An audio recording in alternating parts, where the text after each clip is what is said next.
Patrick MacNeil joined here at the intermission by Shaun MacNeil, who is the manager of game operations and community events with the Cape Breton Eagles. I kind of teed it up with the job title, but tell us what exactly your job description is. Well, from a day-to-day perspective, we take care of all of the sponsorship deliverables that have to be done during the game, any intermission contests, any entertainment in the building, live music, and that kind of stuff. And then on top of that, I deal with any community groups that want to have players at their events, or if the players doing anything outside of the rink, I kind of am the liaison for that. We had you on last year in the playoffs, Charlottetown. We talked about you played a little bit of hockey yourself. Tell us a bit more about yourself and how you came into wanting this job. Well, during university, I had actually volunteered here through 2 semesters. So I met Peter McDonald through that job, and when this job became available, probably 3 years later, I'd applied, and I love hockey, love sports, so I thought it'd be a great fit for me. It's nice to see people who are from the area coming in, working these jobs. Do you have any memories yourself going to Eagles games growing up? What stands out in that respect? My father had season tickets and sponsored the team for years, so we would go to games all the time when I was younger. Just some of the older guys playing, Dean Wallette, Kevin Aslan, stuff like that. Really enjoyed watching them play and just enjoying the game for the most part. This obviously applies to me as well, being on the bus. How surreal is it maybe to see Chris Culligan involved in the organization now, because he's a player you would have watched growing up also? Yeah, it's great to have Cully around, and he knows a lot about the sport, and he's a wealth of knowledge that can definitely help the boys get better at individual skills and both as a team. It's just great to have him around. You were hired heading into the 2018-2019 season, so you'd have been working that summer in preparation for last year. But this year, a lot of changes, obviously. Can you kind of compare the 2 summers? Because I'm assuming there was a lot more work that went on because of all the rebranding.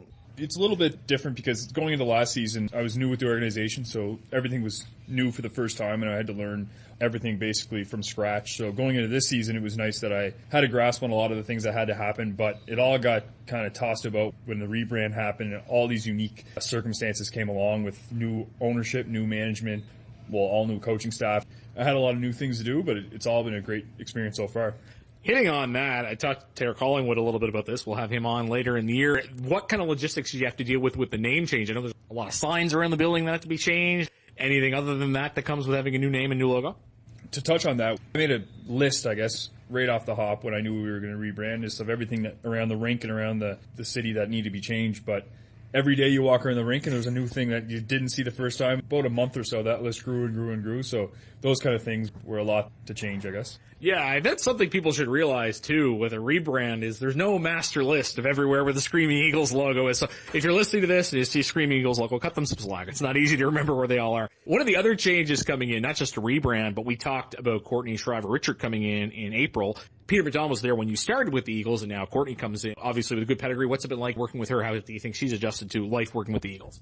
It's been great working with her. She's a wealth of knowledge. She knows so much about just business in general, and her playing career also helped her a lot with coming into a role with a hockey background. She's great. I've learned tons from her so far, and I'm sure I'm going to learn more and more as the years go on.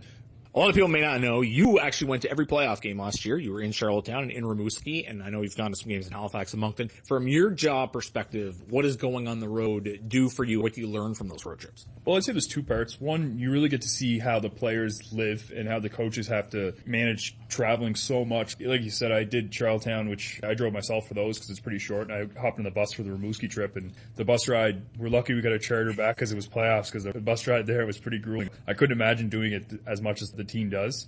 Being in the rinks, you really get to see how other teams operate, and you get to get some ideas here and there, and you don't want to necessarily copy their ideas, but you get to see how they do things. We're isolated in this rink. I'm in this rink every day, basically all day long. You get used to what you do, so it's good to get out in other rinks and see how they do.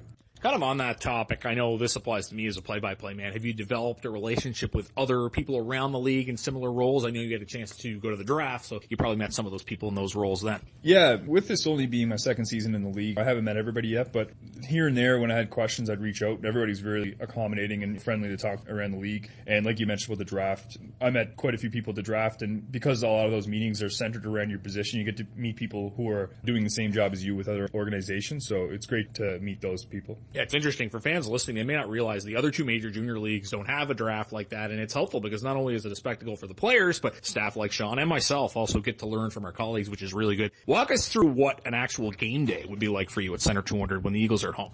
Basically come in the morning, get things ready. We have a script that everybody that's working off the ice has to basically follow from doors open right until the last whistle of the game. It goes through whether it's announcements, things that go on the Jumbotron, different promotions that are going on in the stands, things like like that. So I write that script up and pass it out to everybody. And then if we have some special events, I'll get those things prepared and then basically brief everybody that comes in that works for us to make sure they know what they're doing and make sure everything goes smoothly. You talked about the new name, new logo, a lot of new staff in place. Have you sensed the energy from the people that you've dealt with coming into this new season?